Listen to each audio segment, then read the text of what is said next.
Morning, I've got a G harmonica today. What do you know about Little Walter's Last Night? There are a couple versions, so you might want to be careful and make sure that you're checking out maybe the version that I'm going to discuss today. I'll put a link to that version. How about that? In the video description. It's the most popular version where the band takes the first three measures and then Walter comes in towards the end of the fourth measure, and then it leads to the four chords. So it's a 12 bar blues, but it has that cool intro. I remember over the years thinking this is a quick change because he would sing and then the band would change to the four chord, but really it was that he waited to sing until the end of the series of the one chord happening on the first four measures. So it's a unique, cool way to bring in a song. He's playing in second position, and today, instead of just breaking down the song, I'm not going to do a class. I was thinking maybe I would offer a class on this topic where we get into heavy detail, but it's such a short, with regards to the harmonica parts, it's such a short song. There's not much going on. Um, I thought it'd make for a better discussion in YouTube. Um, the topic I want to kind of bring up today is whether or not you should learn a solo note for note and play it that way when you're going to play it, especially when it's a classic song, an iconic song that everyone recognizes. I think it depends. You know, in the world of instrumentals, I think it's pretty important to get a large chunk of that pretty much nailed, if not the entire thing, whether you're going to play it that way or not, and then interpret it if you would like, but really stick to a lot of the key harmonica phrasings in the song because that is the song. It's an instrumental versus a song that has lyrics. Um, I think there's a little more room, a wiggle room to bring in your own feel and your own interpretation, even more so than, like, say, an instrumental. This song happened to be one that I learned close to note for note, and I would play it close to that over the years because it was very approachable. And so I thought, it's cool to be able to bring in these lines.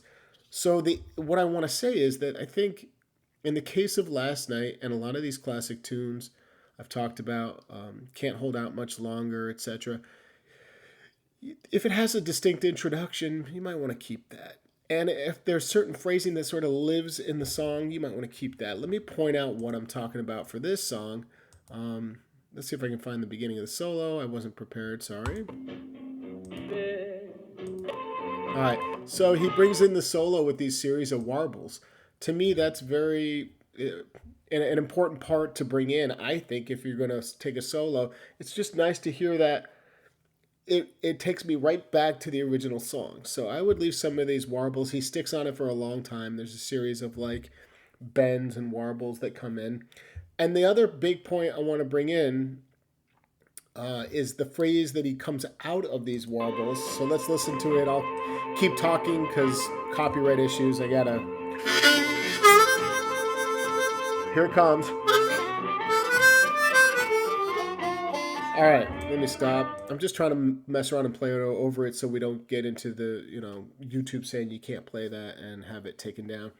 He's playing this really cool line that's very much sounds like it's coming off the major scale almost. If you were playing G major on a G harp, but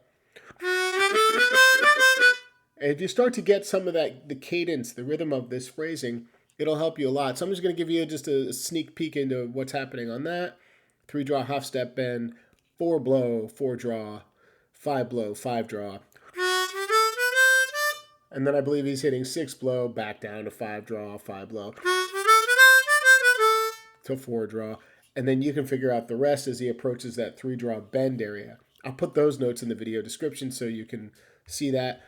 And then just work on the timing and the flow of that phrase. Da da da da da da da da da, and get that in your head first. Be listening to the song over and over. That might be a phrase that you capture a piece of that or something similar to that. And the other, and really, I'm basically saying, yeah, capture most of what he's doing. But I really like these lines, but I don't think it's necessary to play all these exact. But you might capture some of the feel and phrasing. So that's the message today.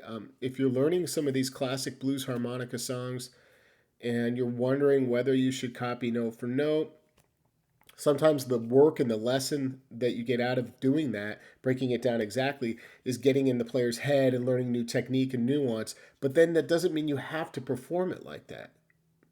You have a choice if you want to bring in. So I guess if I had to steer you or guide you, I'd say if you're in love with a song, why not go for it and learn it note for note, knowing that you don't have to play it that exact way.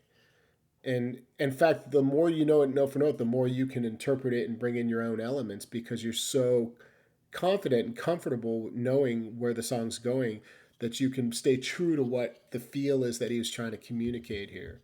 So that's my 2 cents on Little Walter. It's a light discussion today, nothing groundbreaking, but I think it's an important topic.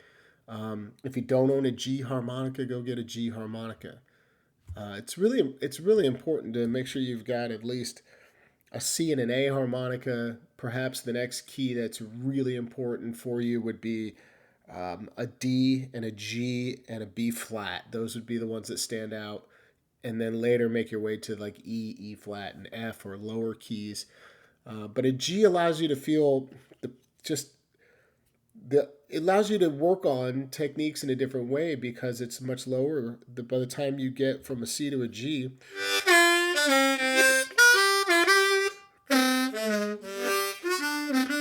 feels very different with the technique with bending and breathing. So it forces you to kind of readjust and work on your breathing.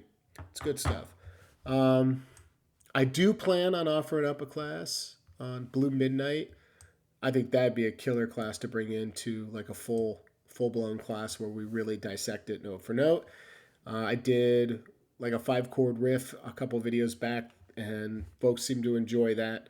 So I think that'd be a great song. So I'm thinking look for that coming up here in the next week or so, an offering. And if you don't know about it, I've got a great membership going um, where you can join me live in a Q&A session in Zoom 3 times a month. If you get the gold membership, you can get feedback sessions via email where you submit audio and or video, and I respond with audio feedback. And the membership is growing very slowly, which is good. It allows me to control these Q&A sessions and allow for as many folks as possible to get on the mic and ask a question inside of these little Q&As. So if you want to learn more, I'll put a link to that in the video description. I hope you guys have a wonderful day.